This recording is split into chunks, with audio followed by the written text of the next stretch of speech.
வணக்கம் நண்பர்களே. இந்த வீடியோல நம்ம என்ன தகவல் பார்க்க போறோம்னா, விஜயகாந்த் அவர்கள் கடந்த சில நாட்களாகவே மருத்துவமனையில் அனுமதிக்கப்பட்டு சிகிச்சையும் பெற்று வரார். இந்த நிலையில அவரை பார்ப்பதற்கு நிறைய பிரபலங்கள் தொடர்ந்து மருத்துவமனைக்கு போயிட்டு வந்திருக்காங்க. இந்த நிலையில அவருடைய நெருங்கிய நண்பரான வாகை சந்திரசேகர் அவர்கள் உருக்கமாக ஒரு வீடியோ ஒன்றை வெளியிட்டிருக்காரு. அதுல விஜயகாந்த் அவர்களை பத்தி நிறைய விஷயம் பேசியிருக்காரு.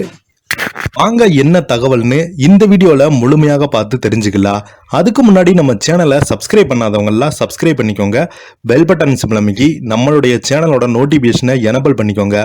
நாங்க போடுற வீடியோ உங்களுக்கு உடனுக்குடனே வந்து சேருவா. வாங்க என்ன தகவல்னு தெரிஞ்சுக்கலாம். எவ்வளவா கம்பீரமாக இருந்தவன் இன்னைக்கு விரல் தூக்கினா நடுங்குது, கால் முடங்கி இருக்குது. வாகை சந்திரசேகர் அவர்கள் உருக்கமாக வீடியோ வெளியிட்டிருக்காரு. விஜயகாந்தின் நிலை குறித்து நடிகர் சந்திரசேகர் அளித்திருக்கும் பேட்டிதான் தற்போது இணையதளத்தில் வைரலாகி வருகிறது. கடந்த சில வாரங்களாகவே சோசியல் மீடியா முழுவதும் விஜயகாந்தின் உடல்நிலை குறித்து செய்திதான் அதிகமாக வைரலாகி வருகிறது.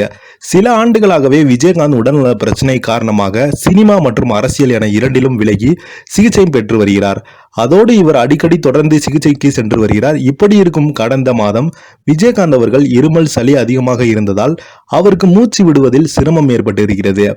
இதனால் இவரை நந்தம்பாக்கத்தில் உள்ள மியாட் மருத்துவமனையில் அனுமதித்து சிகிச்சை அளித்திருக்காங்க. அவருக்கு நுரையீரலுக்கான சிகிச்சையும் வழங்கப்படும் இருக்கிறது. இதை அறிந்த விஜயகாந்தின் ரசிகர்களும் தொண்டர்களும் கண்ணீர் மல்க கதறி அழுதிருக்காங்க. அது மட்டுமில்லாமல் பலருமே கோயில்களில் விஜயகாந்த் உடல்நலம் தேறி மீண்டு வர வேண்டும் என்று பிரார்த்தனைகளும் அபிஷேகங்களும் செய்து கொண்டே வராங்க. இவர் உயிருக்கு ஆபத்தான கட்டத்தை தாண்டி இருப்பதாக தகவல் வெளியாகி இருந்தது. பிரபலங்கள் பலருமே விஜயகாந்தை நேரில் பார்க்க சென்றிருந்தாங்க. மேலும் விஜயகாந்த் உடல்நிலை தொடர்பாக பிரேமலதாவும் அறிக்கை விட்டிருந்தாங்க. அவர் விஜயகாந்த் நன்றாக இருக்கிறார், கூடிய விரைவில் வீடு திரும்புவார் என்று அவர் எடுத்துக்கொண்ட புகைப்படத்துடன் பதிவிட்டிருந்தாங்க பிரேமலதா விஜயகாந்த் அவங்க. இருந்தாலும் விஜயகாந்த் உடல்நிலை குறித்து தவறான செய்திகள் எல்லாம் வைரலாகி வந்தது.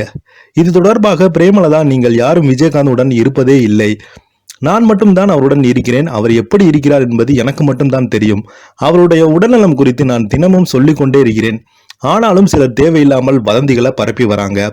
தவறாக ஒரு செய்தியை பரப்புவதற்கு முன்பு யாராக இருந்தாலும் எங்கள் தலைமை களத்தை தொடர்பு கொண்டு விஜயகாந்தின் உடல்நலம் குறித்து விளக்கம் கேளுங்கள். அதை விட்டு தேவையில்லாமல் வதந்திகளை பரப்பாதீங்க. இன்னும் 2-3 நாட்களில் விஜயகாந்த் வீடு திரும்புவார் என்று பிரேமலதா விஜயகாந்த் அவங்க பேட்டி கொடுத்திருந்தாங்க. இந்த நிலையில கேப்டன் குறித்து அவரின் நெருங்கிய நண்பருமான நடிகர் சந்திரசேகர் அவர்கள் பேட்டியில், விஜயகாந்திற்கு நெருக்கமான நண்பர்களில் நானும் ஒருவன்.